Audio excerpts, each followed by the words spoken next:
Hello mga bebs, this is your Ilocanong vlogger, a day in my life, asa uwi na. Yes, snacks naman.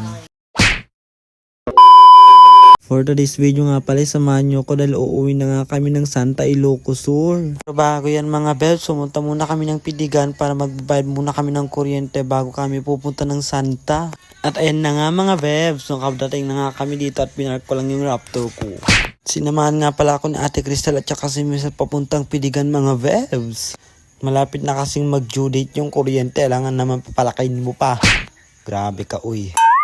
At ayan na nga mga bebs, di ko pa alam kung saan ko ilulusot, Diyos ko ka. At ayan na nga mga bebs, finally nakabayad na nga ako sa abre ko mga bebs at kukunti na lang talaga ang pera ko. Wala kasing klase sa Ate Crystal kaya sinamahan niya kami.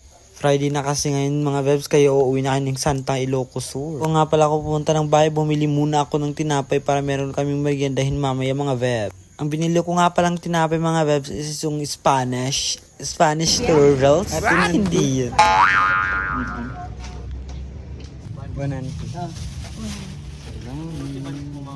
Na nga mga bebs, nakabili na ako ng tinapay. Sobrang salamat auntie. Yes. Ayan, ano daw? Pagkatapos ko nga palang bumili ng tinapay, uuwi na nga kami mga bebs. Medyo malayo pa ang naming Actually mga bebs, bago nga pala kami pupunta ng Santa Ilocos Sur, antayin muna namin sa Ate Angel galing sa school mga bebs. Mga bebs, na ready ko na nga pala yung mga gamit ko at kasama ko si Michelle at saka si Rosel at wala pa si Angel. At habang nag-aantay kami mga bebs, ayan, inabutan kami ng ulan. Grabe, Diyos ko day. At Angel nga pala, 4:30 pa siyang uuwi kaya mag-aantay talaga tayo mga bebs. Sa bandang yan mga bebs, akala namin wala na kami masakyan kasi gabi na talaga. Mabidyo lang talaga tong pinsan ko na to, Diyos ko. Grabe. Takot sa camera. Kanapan namin habang nag-aantay. Ayan mo, Angel. Angel, ang bayag-bayag, Diyos ko. Bayag-bayag. May ka, Angel. Di ka bati. Ayan na nga mga bebs, after 40 years, nandito na nga ang tao na to. Grabe ka. Ayan nga pala mga bebs, diretso na kami sa may kalsada kasi nakaready naman na yung damit niya bago kami pupunta. Kaninang umaga pa kasi niya na ready mga bebs bago siya pupunta ng school. Kaya di na siya magre-ready. Alakad kami mga bebs, nakita ko si Rihanna taay. Yes, inabot kasing utang. Grabe ka Rihanna. Utang is real. Shout out sa'yo.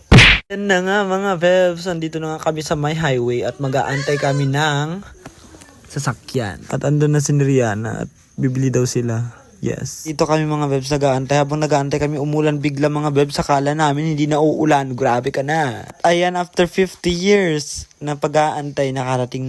Nakasakay na nga kami. So, katabi ko nga pala si Michelle today, hindi. Yung may likuran kami nga pala mga bebs at sa may harap yung mga kasama ko. Habang nagbibiyahe kami mga bebs, ayan, umuulan. Sobrang lakas ng ulan mga bebs. Hindi namin alam kung paano kami bababa mamaya. Ang totoo niyan mga bebs, lahat kami na sumakay, hindi kami sanay sa may aircon. Kaya ewan ko na lang talaga kung susuka kami, Diyos ko. At wala kami nga palang magawa dyan mga bebs at may nakita kaming tablet sa may upuan kaya naglaro kami mga bebs. Yes, sobrang saya namin kaya may panglilibangan kami.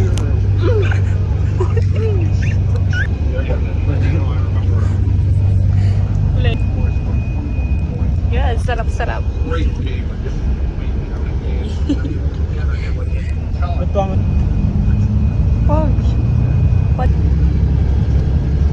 O diba mga bebs, buti na lang meron kaming libangan sa loob para di kami masuka, Diyos ko. At meron din sila pa free watching kinimerot mga bebs. Ayun na nga mga bebs, nanonood talaga kami at wala kami magawa kasi pasusuka kami. At ayun yung kapatid ko na sa gilid ko. Sa part na yan mga bebs, nasusuka na talaga ako pero hindi ko kayang ilabas kasi wala tayong paglabasan, Diyos ko ka. Kakaya ka na eh. Ayun na nga mga bebs, sobrang fresh ko pala dyan, Diyos ko. Hindi na rin yung kasama ko mga bebs, nasusuka na talaga, Diyos ko. Hindi ko alam gagawin namin. Yung suka ko nandito na sa may Kabarakob ba yun? Karabukob. Yun. Yun yung mga kasama ko sa may harap mga bebs, nasusuka na daw sila pero hindi pwede kasi wala tayong mapapahiya tayo dito, Diyos ko kayo.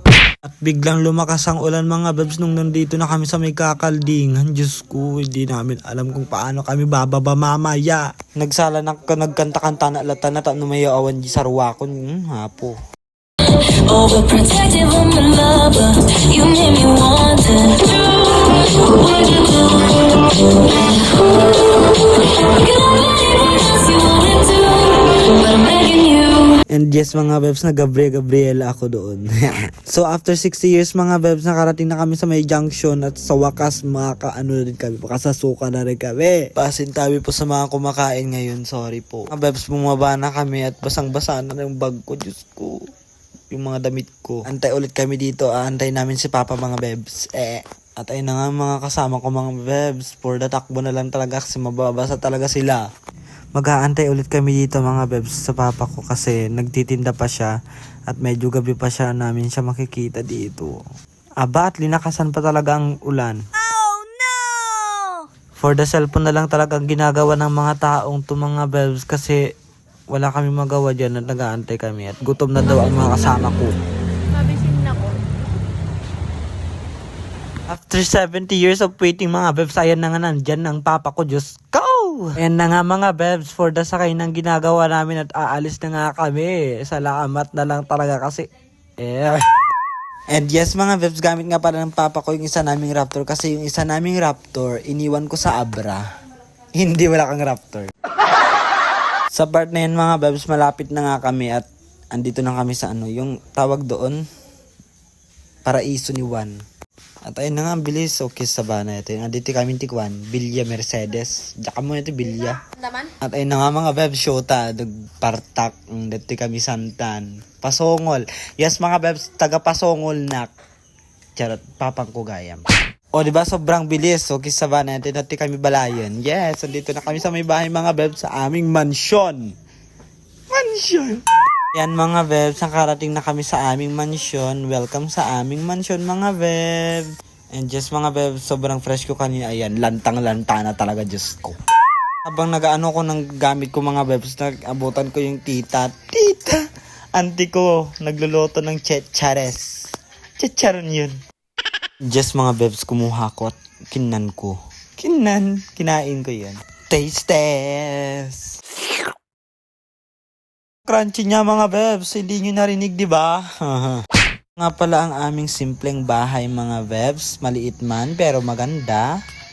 Pati yan, hindi yan. Yun lang for today's vlog mga bebs. Please like, share, and follow para updated kayo sa bago kong upload. Bye! Mwah!